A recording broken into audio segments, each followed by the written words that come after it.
Friends, कैसे हैं आप सभी लोग। Welcome back to my channel. Friends, आज का जो हमारा टॉपिक है वो बहुत ही ज़्यादा इंपॉर्टेंट टॉपिक है और बहुत से लोगों ने मुझसे इसके बारे में पूछा भी है कि हेल्थ इंश्योरेंस हमें मतलब कौन सी कंपनी का लेना चाहिए, कैसे मुझे सेलेक्ट करना चाहिए कि हाँ ये हेल्थ इंश्योरेंस कंपनी बेस्ट है। तो उसी के बारे में आज हम आपको डिटेल्स में बताएंगे। उससे पहले मैं अपने आप को इंट्रोड्यूस करना चाहूँगी। मेरा नाम अनन्या है। मैं पिछले 5 सालों से इंश्योरेंस कंपनीज के साथ काम कर रही हूँ। फ्रेंड्स, हेल्थ इंश्योरेंस जो है ना, उसको मतलब हमें सबसे पहले ये देखना चाहिए कि हेल्थ इंश्योरेंस कंपनी का क्लेम सेटलमेंट रेशियो क्या है या इनकर्ड क्लेम रेशियो क्या है। मतलब कंपनी के पास कितने क्लेम आए और उसने कितने क्लेम सेटल करे। तो उसके आधार पर हमको कंपनी को सिलेक्शन करना चाहिए कि हाँ ये कंपनी बेस्ट है। मतलब मान लीजिए किसी कंपनी के पास 100 क्लेम्स आए और उसने 95 या 97 क्लेम सेटल कर दिए, तो इसका मतलब वो कंपनी बेस्ट है। ठीक है, किसी कंपनी के पास क्लेम आए, उसने कंपनी ने 100 क्लेम्स आए, उसने 50 क्लेम सेटल करे, तो मतलब कहीं ना कहीं डाउट है। फ्रेंड्स, कंपनी का ना क्लेम सेटलमेंट रेशियो जरूर चेक करें। इसके बाद रहेगी बात प्रीमियम की। बहुत से लोग ऐसे होते हैं जो प्रीमियम के अकॉर्डिंग जज करते हैं। मतलब प्रीमियम कम है तो हम इसको ही लेंगे, ऐसा नहीं होना चाहिए।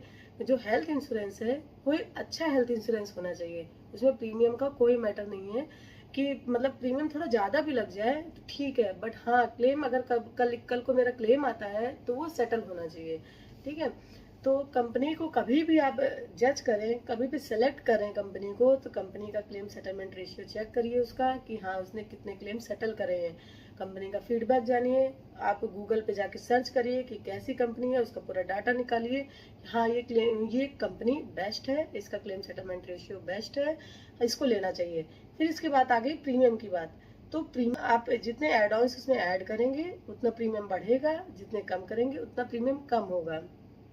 कुछ लोगों को मैंने देखा है, मैं एज एडवाइजर भी काम कर चुकी हूँ। मैंने बहुत से लोगों को देखा, कुछ लोगों को नहीं, बहुत से लोगों को। 90% जितने मेरे पास आते हैं कस्टमर, 90% लोग ऐसे होते हैं जो कहते हैं कि मैम प्रीमियम कितना आएगा। ऐसे बताते हैं मुझे हेल्थ इंश्योरेंस चाहिए, प्रीमियम कितना आएगा। ऐसे प्रीमियम नहीं पता लगता है। पहले तो आपकी एज बतानी चाहिए, आपकी फैमिली में कितने मेंबर्स हैं, उनकी क्या एज है, तो उसके आधार आपको कितना सम एश्योर्ड चाहिए, उसके आधार पर आपका मतलब प्रीमियम निकलता है। ठीक है, और दूसरी बात है कि दो कंपनी जैसे मतलब मेरे पास कोई कस्टमर आया, ठीक है, उसने कहीं पहले जाके और भी पता करा, किसी एक्स कंपनी में पता करा, उसमें प्रीमियम आया, मान लीजिए एग्जाम्पल के तौर पे बताते हैं, किसी का प्रीमियम आया 15,000 रुपये, मेरे पास वो प्रीमियम आ रहा है 17,000 18,000 रुपये। तो कस्टमर तुरंत बोलेगा मैम आपका नहीं लूंगा, उनका लूंगा। अरे ये मतलब प्रीमियम कोई मतलब जज करने का कोई वही नहीं है कि आप प्रीमियम के अकॉर्डिंग जज करें कि हाँ वो कंपनी अच्छी होगी, ऐसा नहीं है। आप 15,000 दे रहे हो ना, तो आप 18 भी दे सकते हो, पर क्लेम सेटल होना चाहिए आपका। आपको ये होना चाहिए कि हम एक अच्छी कंपनी के साथ जुड़े। कल को मेरा कोई भी मेडिकल इशू होता है, हम हॉस्पिटलाइज होते हैं, तो मेरा पूरा क्लेम सेटल हो जाए। इस आधार पर आपको हेल्थ इंश्योरेंस लेना चाहिए, ना कि ये कि हाँ मैंने एक हेल्थ इंश्योरेंस ले रखा है, मेरे पास हेल्थ इंश्योरेंस, पूछो हेल्थ इंश्योरेंस, हाँ हेल्थ इंश्योरेंस तो है। तो ऐसा नहीं होना चाहिए। खाना पूर्ति के लिए हेल्थ इंश्योरेंस नहीं होना चाहिए, सम एश्योर्ड उसका अच्छा होना चाहिए। अगर आप अफोर्ड कर सकते हो उसको, तो आपका 5 लाख 10 लाख या इससे ऊपर भी होना चाहिए। तो इतना आपका सफिशियंट सम एश्योर्ड का हेल्थ इंश्योरेंस होना चाहिए और अच्छी कंपनी के साथ होना चाहिए। अब जिस कंपनी की रहेगी, वह कंपनी ने, दूसरी कंपनी ने जो वहाँ पर उनको प्रीमियम कम दिया है, तो प्रीमियम क्यों कम दिया है, आप उनसे पूछिए कि आपका ये प्रीमियम कम क्यों आ रहा है, इनका प्रीमियम इनका ज्यादा क्यों आ रहा है। आपने कहीं पर कोई कैपिंग लगा रखी है, रूम रेंट पे कोई कैपिंग लगा रखी है, या आपने कोई को पेमेंट लगा रखी है, या आपने कोई मतलब राइडर ऐसा छूट रहा है जो उन्होंने दे रखा है आपने नहीं दे रखा है। आप उनसे पूरी डिटेल मांगिए, उन्होंने आपको खाली प्रीमियम निकाल के दे दिया इतना प्रीमियम है। अब क्या है, बहुत सी चीजें होती हैं हेल्थ इंश्योरेंस में, इतनी चीजें होती हैं कि आप समझ नहीं सकते हैं। प्रीमियम कम करने के लिए एडवाइजर कहीं से भी वो आपका प्रीमियम कम कर देता है। इसके बाद वो अपने रास्ते, आप अपने रास्ते, क्लेम आपका आएगा, आप हॉस्पिटलाइज होंगे, कंपनी को आपको फेस करना है, इसके बाद एडवाइजर को फेस नहीं करना है। तो इसलिए कंपनी, आप अपना पैसा लगा रहे हैं, आप अपने मतलब सेफ्टी के लिए ले रहे हैं, तो आपको हर चीज का नॉलेज होना चाहिए।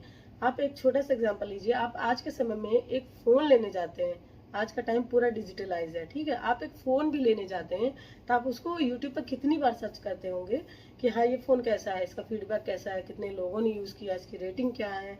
आप अपने मतलब जानने वालों से पूछते होंगे कि किसी ने ये फोन यूज किया है क्या, इसका क्या फीडबैक है, तब लेते हैं ना।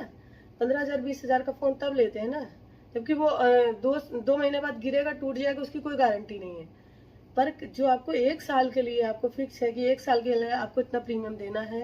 मेडिकल इमरजेंसी कभी भी आ सकती है, आप रोड पे चल रहे हैं, एक्सीडेंट कभी भी हो सकता है, कोई भी हेल्थ इश्यू हो सकता है, किसी को भी हो सकता है, कभी भी हो सकता है। तो आपके लिए हेल्थ इंश्योरेंस अच्छा होना चाहिए, ना कि प्रीमियम कम वाला होना चाहिए। ऐसा नहीं होना चाहिए। आप पहले उसको सब कुछ देखो, कंपनी अच्छी है, सब कुछ अच्छा है उसका, और उसके आधार पर आप जज करो कि हाँ ठीक है, ये कंपनी सही है। 150 रुपए, 200, 500, 1000 रुपए का फर्क आ रहा है, आप उसके पीछे मत जाइए। मैं आपसे बार बार कह रही हूँ कि ये मत देखिए आप प्रीमियम में कि हाँ उनका 100 रुपए ज्यादा है, उनका 1000 रुपए ज्यादा है, इनका 1000 रुपए कम है, इसके आधार पर आप जज कर लीजिए कि हाँ ये वाला बढ़िया होगा। ऐसा नहीं है। आप हेल्थ इंश्योरेंस कंपनी का पूरा फीडबैक देखिए, क्योंकि उससे पूरा 1 साल आपको मतलब वो आपको सिक्योरिटी दे रही है 1 साल के लिए कि हाँ कोई भी बात होती है तो हम आपको मतलब क्लेम आपका सेटल करेंगे। तो फ्रेंड्स, हम मेरा यही कहना है आपसे कि आप हेल्थ इंश्योरेंस खरीदते समय आप कंपनी के बारे में पूरा जानें।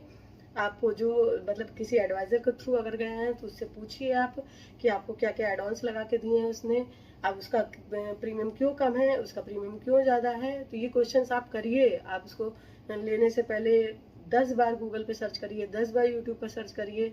बहुत सी चीज़ें हैं जो आपको समझ में आएगी। ऐसा नहीं कि किसी ने कह दिया आपके पास हेल्थ इंश्योरेंस होना चाहिए, आपने किसी से कह दिया हाँ दिला दो, उसने आपको एक प्रीमियम बता दिया, आपने ले लिया। अब आपके पास एक हेल्थ इंश्योरेंस है, आप भी खुश कि हाँ हेल्थ इंश्योरेंस ले रखा है, पर क्लेम आया तो क्लेम सेटल नहीं हुआ।